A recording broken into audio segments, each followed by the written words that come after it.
Porque vocês, suponho, aceitariam que a adoração no domingo é válida, mesmo que tenha um caráter ilícito, certo?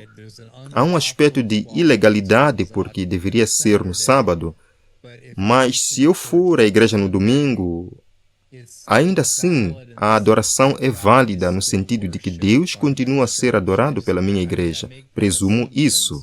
Portanto, mesmo discordando da lei nesse dia, vocês ainda poderiam reconhecer que essa lei poderia levar as pessoas a adorar a Deus. Vocês concordariam com isso?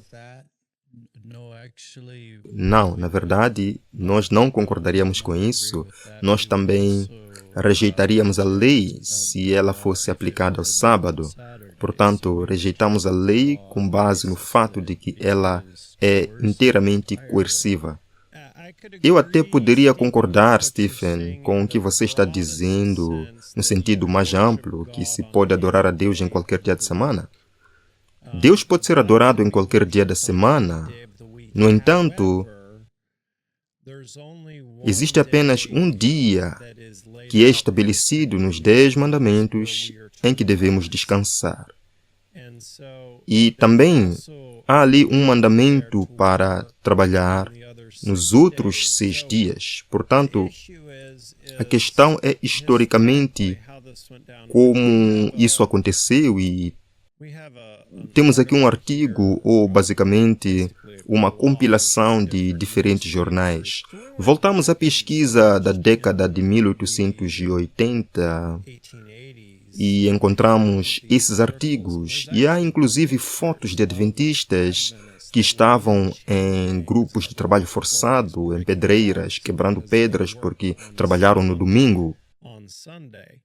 Há o relato de um homem que estava a cavar um poço na sua própria propriedade e o artigo do jornal diz que ele não estava nem pelo som nem pela visão a perturbar os seus vizinhos e ainda assim foi preso por isso. Portanto, isso não é apenas um caso isolado. Há em St. Louis o Knoxville Sentinel, o Curtin, o Bradford Country Telegraph. Existem vários relatos e não foram apenas 1 ou 2 casos. Houve múltiplas detenções em todos os Estados Unidos por isso. E há até relatos de crianças pequenas sendo presas por violar leis dominicais a nível estadual. Portanto, houve perseguição por isso. Agora, o ponto é que, em 1888, também houve o projeto de lei do descanso dominical de Blair, proposto pelo senador Henry Blair, penso que de New Hampshire. E isso seria implementado a nível nacional e, obviamente, não foi aprovado. Mas já há aqui um livro, o National Sunday Law, que apresenta os argumentos em Washington, D.C., perante o Senado, discutindo a ideia de um dia de descanso federal. E eu entendo que você disse que não é a favor disso, mas basicamente ele apresenta vários argumentos de ambos os lados e é uma leitura bastante interessante. Mas se o mandamento diz para trabalhar 6 dias e eu sou impedido de trabalhar nesse dia, isso não estaria a impedir o meu direito de liberdade de trabalho e comércio, ou não apenas comércio, mas trabalho. Por exemplo, se eu tiver uma loja, uma padaria, e for obrigado a fechar ao domingo, e eu estiver a ir à igreja no sábado como dia de descanso, então isso não estaria a impedir o meu direito de trabalhar livremente, conforme especificado no mandamento. Isso impede a sua capacidade de trabalhar, de certa forma? Quer dizer, no mínimo, da forma como eu defenderia essas leis, isso impediria a sua capacidade de vender os seus produtos no domingo, mas não impediria de trabalhar em si. Eu não vejo... Sim, eu não vejo necessidade de... porque, novamente, o objetivo final disso é criar condições que favoreçam as pessoas a adorar. E se a maioria das pessoas dessa jurisdição for mais, digamos, protestante tradicional quanto ao dia de culto, então essa lei ainda incentivaria essas pessoas a ir à igreja, mesmo que alguém esteja na sua loja, mas a porta tenha de estar trancada e não acessível ao público. Portanto, acho que ainda seria possível trabalhar. Pelo menos essa é a minha posição. Pode haver outras pessoas que queiram uma lei dominical mais restritiva, até mesmo para alguém que esteja a cavar um poço na sua propriedade. Eu não sou uma dessas pessoas porque, na minha visão, a legislação deve ter em mente o objetivo final e os meios são ajustados a esse fim. E acho que o que apresentei até agora é um meio suficiente para esse fim. Claro que vocês não gostariam disso porque não teriam receita aos domingos, mas eu acho que, em geral, isso também está dentro do direito do governo de estabelecer certas leis sobre comércio em determinados horários e dias para limitá-lo caso exista um interesse estatal convincente. Eu acho que promover a piedade é um interesse estatal convincente. Então, sim, isso ajuda a esclarecer um pouco. Não estou tentando suavizar a minha posição para agradar vocês. É simplesmente a minha posição.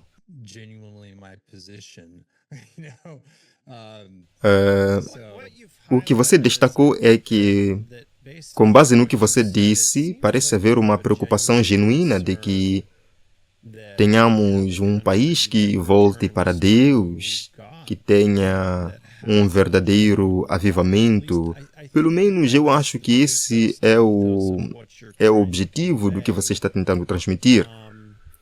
E nisso, eu posso concordar com você. Eu também gostaria de ver o nosso país voltar-se para Deus e quero conter a onda de corrupção moral. Acho que o ponto de tensão que teremos é que, se tentarmos fazer isso, obrigando outras pessoas a fecharem as suas lojas, mesmo que você não esteja a defender que essas pessoas sejam forçadas a ir à igreja, mesmo que fossem obrigadas a ir à igreja, isso ainda seria hipocrisia, certo? Porque, nesse caso, não seria uma religião genuína. Pode-se legislar um avivamento, essencialmente. Eu não acho que isso seja possível. Acho que isso é tarefa do Espírito Santo.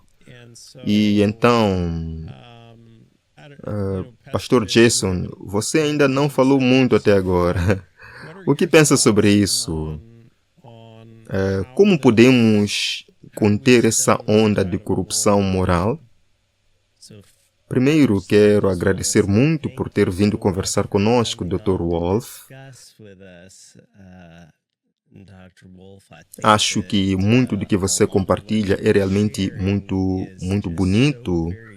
Adoro como no seu livro você começa com a Revolução Francesa, algo que as pessoas não costumam abordar, e mostra como essa foi uma espécie de onda secular que surgiu a partir dela. E isso contrasta bastante com a história americana. Você também destaca isso mais adiante no seu livro, ao falar de como a ideia de liberdade religiosa neste país originalmente vem de ideias religiosas e de protestantes. E isso está absolutamente correto. Foi uma ideia religiosa. Acho que uma das dificuldades na pergunta que você nos fez, e quero continuar a reconhecer o valor do que você diz e que há muito a apreciar. Eu amo esta nação e este povo americano.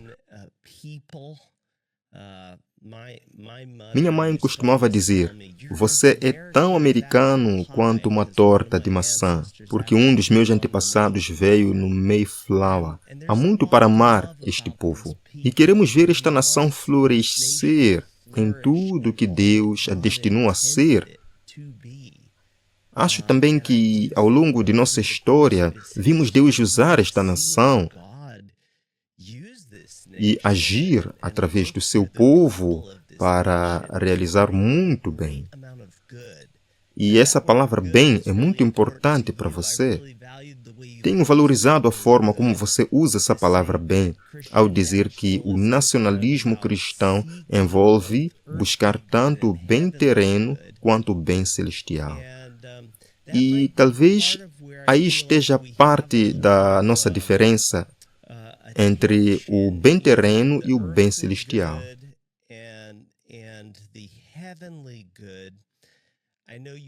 Também ouvi você dizer num podcast que nem sempre é preciso ser maioria para vencer uma discussão, pode ser a minoria.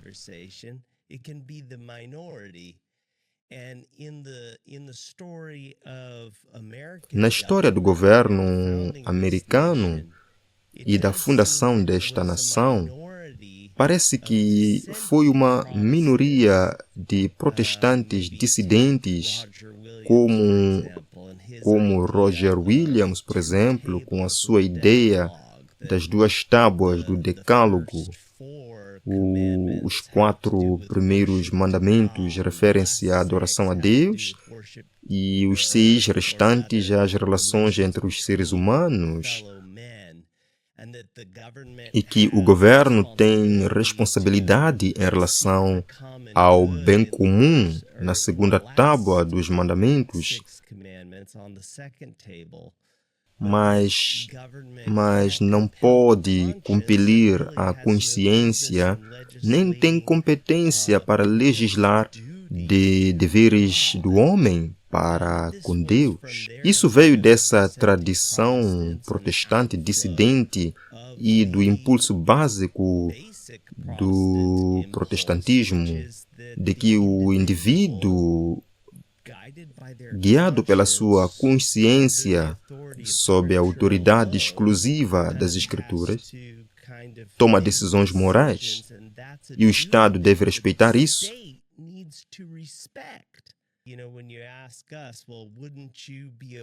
E quando você pergunta se não haveria um bem comum em restringir o comércio para que as pessoas possam adorar a Deus no domingo, a nossa atenção nessa pergunta vem dessa visão protestante dissidente das 2 tábuas do Decálogo.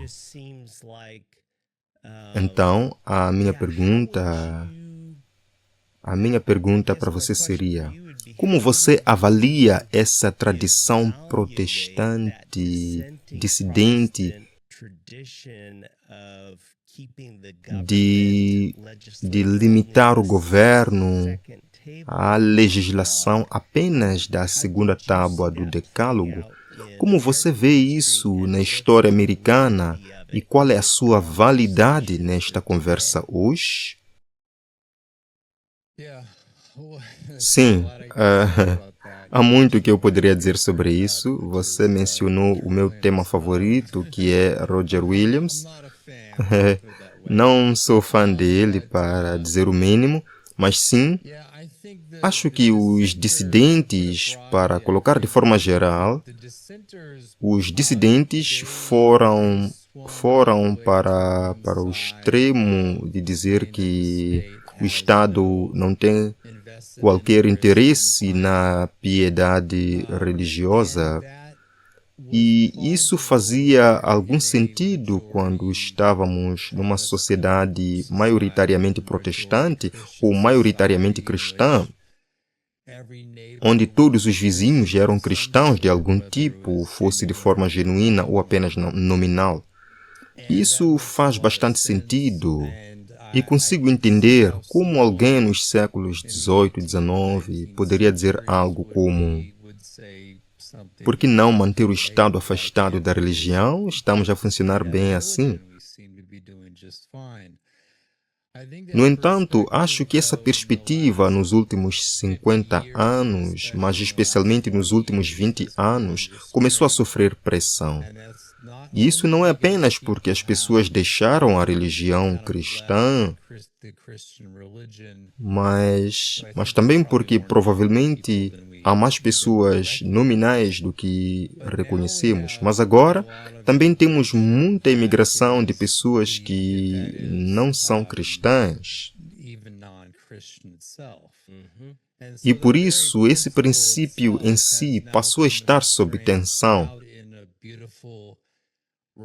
Assim agora, numa bela paisagem rural da Carolina do Norte, está a ser construído um templo hindu com uma estátua de uma deusa macaco guerreiro. Agora, sei que vocês considerariam isso horrível e não gostariam de ver isso da estrada no meio dos pinheiros. E provavelmente diriam que a imigração é o problema, o que é verdade. Nada disso aconteceria sem imigração de países não cristãos, mas ainda assim, se ouvirmos a retórica sobre isso, isso tornou possível essa situação. E há outras coisas que também poderiam ser ditas sobre isso. Portanto, acho que esse princípio está sob pressão e, mais uma vez, que os dissidentes beneficiavam do fato de que já viveram numa cultura cristã.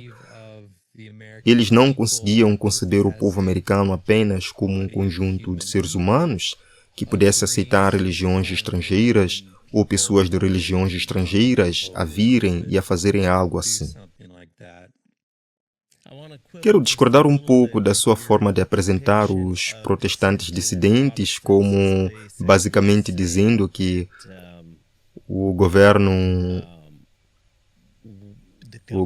não deveria se preocupar com o dever religioso do homem, porque, na verdade, eles se preocupavam, sim. E foi precisamente porque se preocupavam que sentiram ser necessário proteger o indivíduo no exercício da sua consciência contra a coerção do governo. Há um excelente livro, não sei se você conhece, de Robert Wilkins, Liberty and Things of God. Ele descreve como, desde a Inglaterra primitiva, autores como Tertuliano e Latâncio já viam a primazia da liberdade de consciência como algo que deve ser protegido pelo Estado.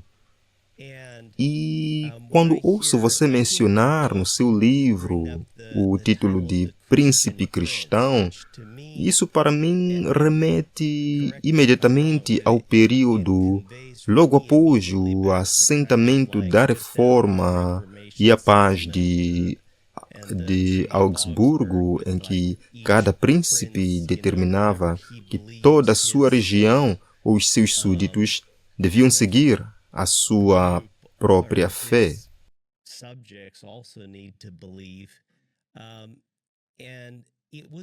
Isso foi uma tentativa de promover coesão social. Isso foi uma tentativa de promover coesão social, algo que eu acho que também é uma ênfase sua, mas acabou resultando em muitos dissidentes sendo perseguidos, sem lugar para onde ir, e também acabou gerando o oposto da coesão social, quando olhamos para a Guerra dos 30 anos, onde praticamente cada príncipe lutava pela sua própria visão. Enfim, não sei se há alguma resposta para isso. Acho que aqui é preciso distinguir entre princípio e prudência. Quando entro na questão do príncipe cristão, explicarei melhor o que quero dizer em um momento.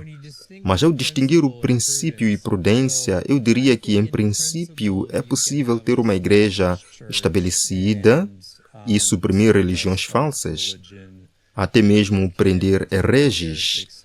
Mas isso seria uma questão de princípio. Isso significa que se trata de um poder permitido, ou pode-se dizer que é uma espécie moral dentro do gênero de promover a religião. É algo lícito, mas isso não significa que seja sempre prudente ou apropriado ou que alcance o objetivo pretendido.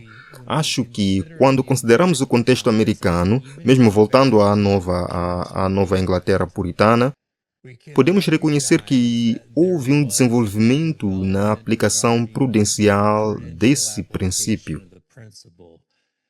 Então, se você entende o princípio como a promoção da verdadeira religião, isso pode parecer com a Genebra de Calvino, ou pode até parecer com a América do século XIX, que é radicalmente diferente em termos institucionais. A diferença, obviamente, está nas instituições, mas nos séculos XIX havia grande liberdade religiosa, em grande parte porque já éramos um país religioso. E isso, de certa forma, funcionava. Os americanos tinham alta religiosidade no século XIX, sem uma igreja estabelecida.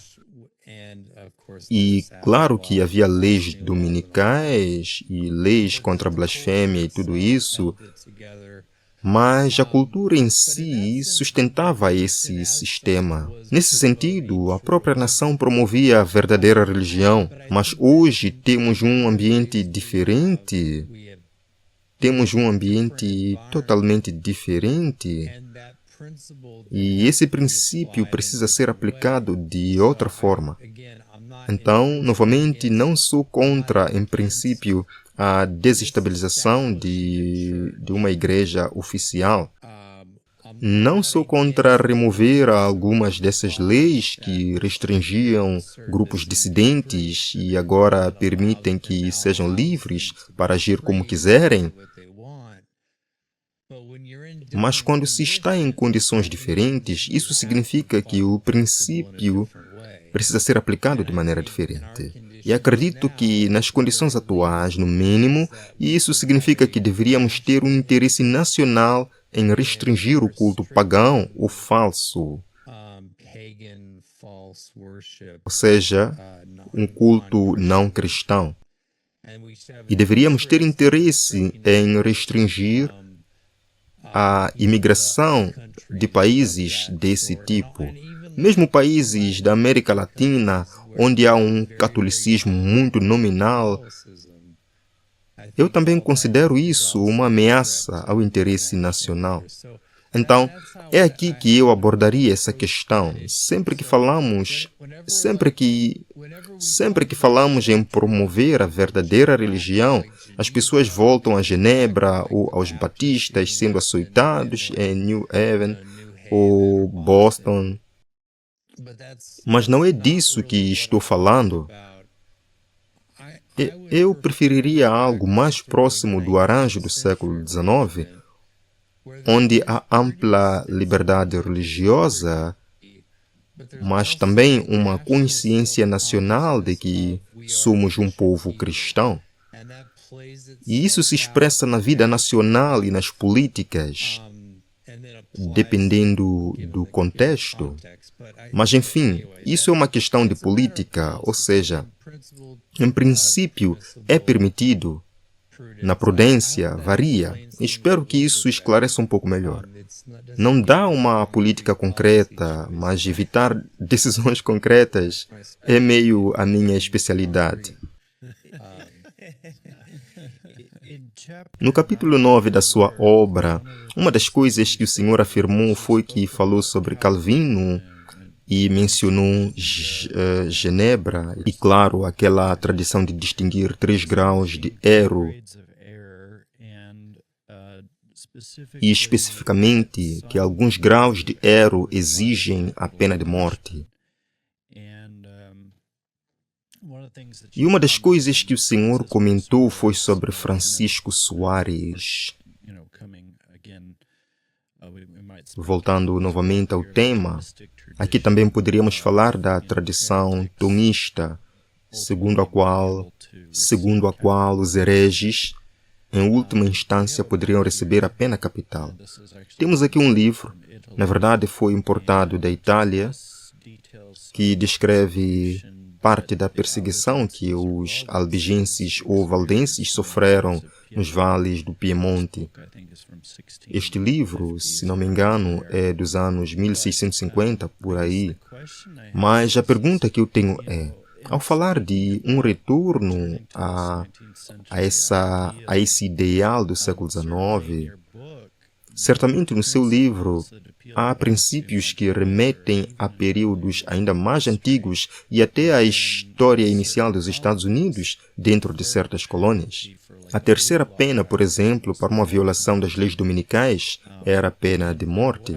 E o que eu observo aqui é que o Senhor afirmou que talvez um povo cristão possa considerar alguns hereges inofensivos e concluir que suprimir a heresia, em alguns casos, pode ser mais prejudicial do que a própria heresia.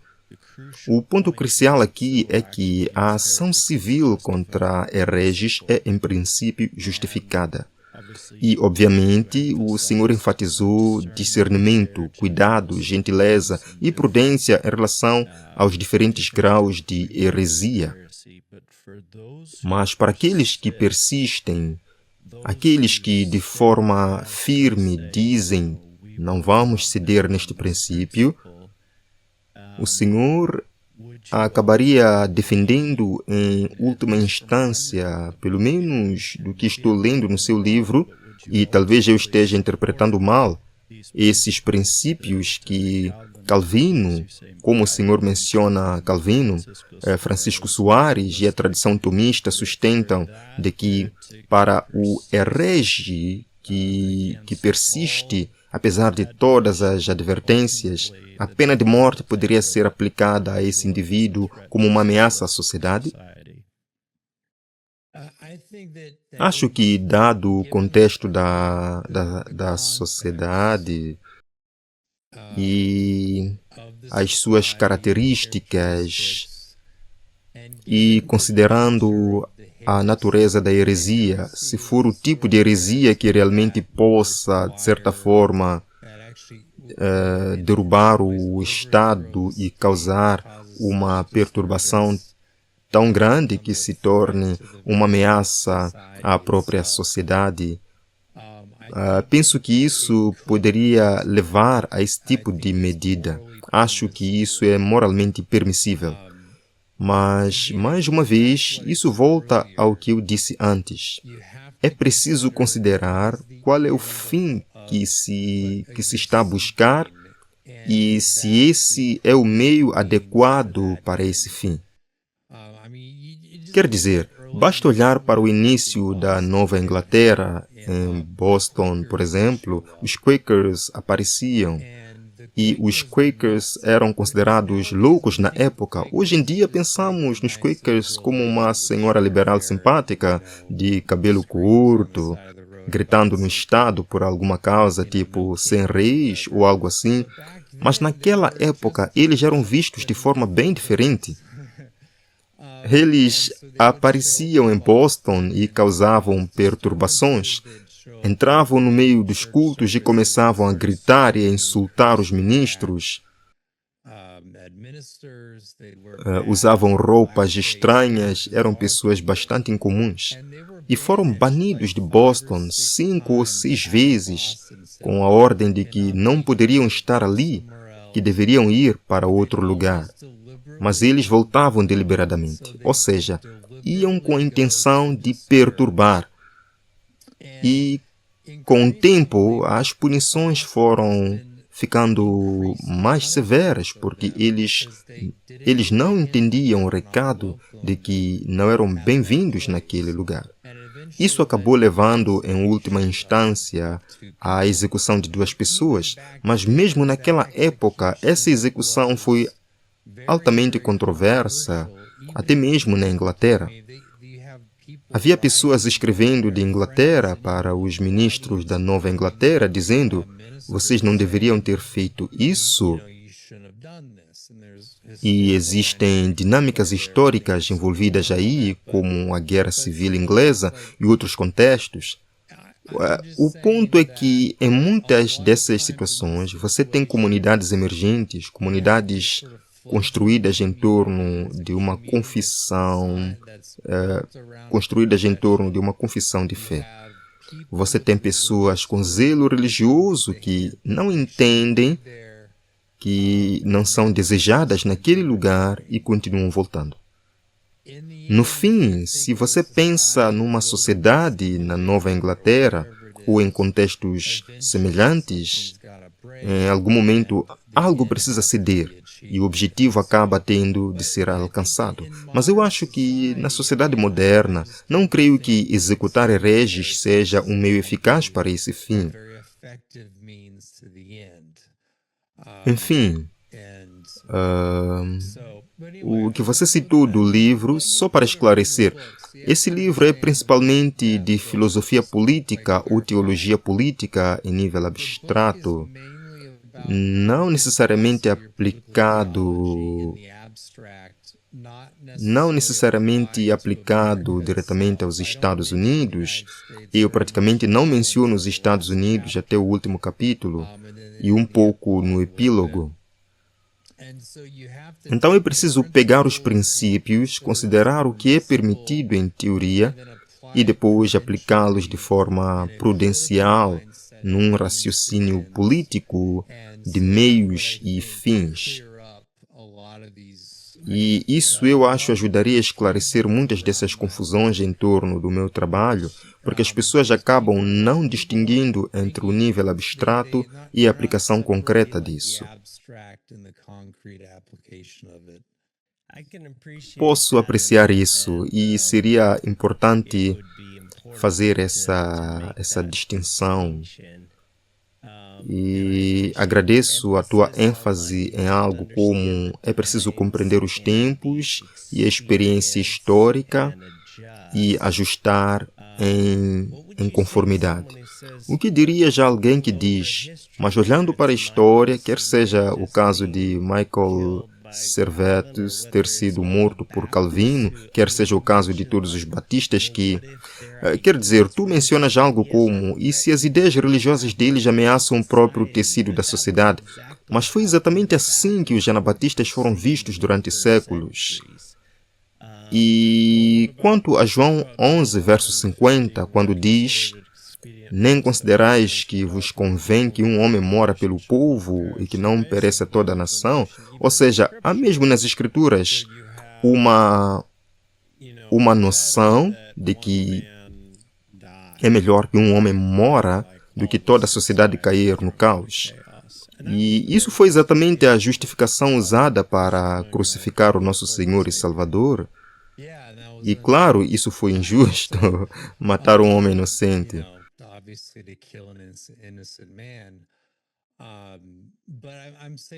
Mas eu estou a dizer, se alguém viola uma lei justa e persiste em violá-la, então merece a punição. Quer dizer, nós fazemos esse tipo de coisa o tempo todo. tipo, por exemplo, quem decide como violar a paz pública, por exemplo. Eu costumava viver em Baton Rouge e havia alguém na rua abaixo da minha casa que fazia festas na casa dele até a 1 da manhã todos os meses. E todos os meses eu chamava a polícia, porque estava a tentar dormir. Eu não durmo bem e preciso de descansar.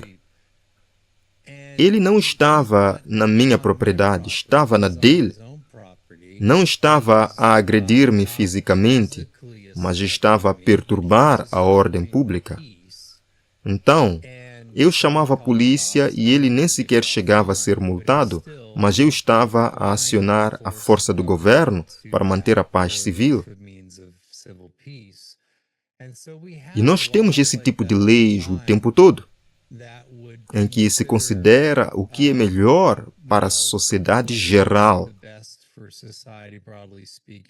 e aplicamos-las. E penso que o mesmo poderia ser dito da religião. A verdadeira piedade é boa para uma cidadania virtuosa. Ou seja, se o governo quer uma sociedade pacífica de cidadãos virtuosos, uma forma de alcançar isso é promover a verdadeira piedade. Se for uma piedade falsa, e a história mostra que até os melhores entre os pagãos erraram, muitas vezes é por causa dessa falsa piedade.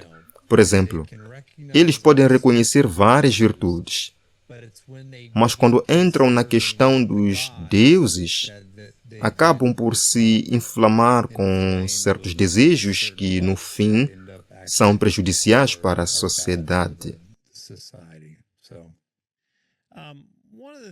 Um dos pontos que eu vi é o Joel Webon, que eu sei que já teve discussões contigo e pode ser que vocês tenham algumas diferenças de opinião no fim. Não sei, talvez possas falar sobre isso, mas o Joel Webon falou sobre pena capital e disse que, basicamente, a pena máxima muitas vezes não é aplicada na lei. Ou seja, ela está prevista, mas não é necessariamente aplicada. E ainda assim, continua a existir como possibilidade. Eu olho para essas leis morais específicas do Antigo Testamento e algumas delas sendo leis civis, códigos civis, e diria que aquelas que especificam a pena de morte, de acordo com a aliança noaica em Gênesis 9, há, na verdade, apenas um crime, não apenas um pecado, mas também um crime que merece ou até exige pena capital. E esse é o tirar a vida de alguém. No caso do adultério, no caso da quebra das leis de sábado, como tivemos aqui na América durante muito tempo, leis do sábado ou leis contra a blasfêmia, coisas desse tipo, sempre que a pena de morte é mencionada, eu vejo isso como uma pena máxima. Ou seja, no estado do Texas, vê sinais como não mexas com Texas, lixo na via pública, multa de $2.000 ou 5 anos de prisão. Eu não sei quanto a ti, mas não conheço ninguém a cumprir pena pesada na prisão e pensar: estou aqui há 3 anos e meio, faltam 18 meses, porque deitei uma lata de refrigerante pela janela. Então, o que eu diria é, para infratores repetidos e persistentes, homossexualidade, por exemplo, não no sentido de polícia entrar em casas privadas, mas se alguém estiver a tentar doutrinar crianças, a produzir material, a liderar desfiles grotescos e ofensivos, onde há nudez, e isto acontece repetidamente, ano após ano, e já receberam multas, já receberam penalizações, já receberam ordens de cessar e desistir, já passaram anos e continuam. Então, sim, isso poderia escalar até o ponto de uma pena máxima de morte. Então é assim que eu leio o Antigo Testamento. Sei que provavelmente discordas, mas estou apenas a responder à pergunta. Bem, então o mesmo se aplicaria à blasfêmia e ao adultério, por exemplo. Infratores reincidentes poderiam teoricamente enfrentar a pena de morte.